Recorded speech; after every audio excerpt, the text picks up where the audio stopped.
Gents வரும்போது என்னன்னா ஒரு வாட்டி அப்படிதான் நடந்தது. வெளியே தான் உட்காந்து ஃபர்ஸ்ட் ஒரு கஸ்டமருக்கு டிசைன்லாம் காட்டி உள்ளே அனுப்பிச்சாச்சு. வெளியே அவர் உட்காந்து வெயிட் பண்ணிட்டு இருக்காரு. என்னடா ரொம்ப நேரமா வெயிட் பண்ணிருக்காரு. சரி போவோம், என்ன வேணும் எது வேணும்னு கேட்கறதுலாம் போனா இந்த மாதிரி அப்படியே தயங்குறாரு அவரு. வந்து என்னடா அது தயங்குறாரு, எனக்கு புரியல.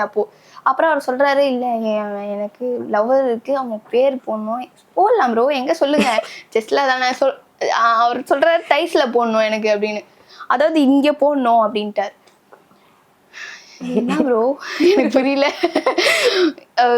சரி நம்ம ஒர்க்குனால அவர் சொல்றாரு போல அப்படின்னு நினைச்சிட்டு சரி அப்படின்ட்டு நான் சொன்னேன், இந்த மாதிரி வெயிட் பண்ணுங்க ப்ரோ, மென் வருவாங்க, மென் டாட்டூ ஆர்டிஸ்ட் வருவாங்க, உங்களுக்கு ஹேண்டில் பண்ணிக்குவாங்க அப்படின்னு சொல்லிட்டு நான் உள்ள வந்துட்டு அதுக்கப்புறம் அவங்க போட்டு அப்பா ஹேண்டில் பண்ணி டாட்டூ போட்டு முடிச்சுட்டு அப்பதான் எனக்கு ஐயோ இவங்கெல்லாம் எப்படியாவது கேட்குறாங்க.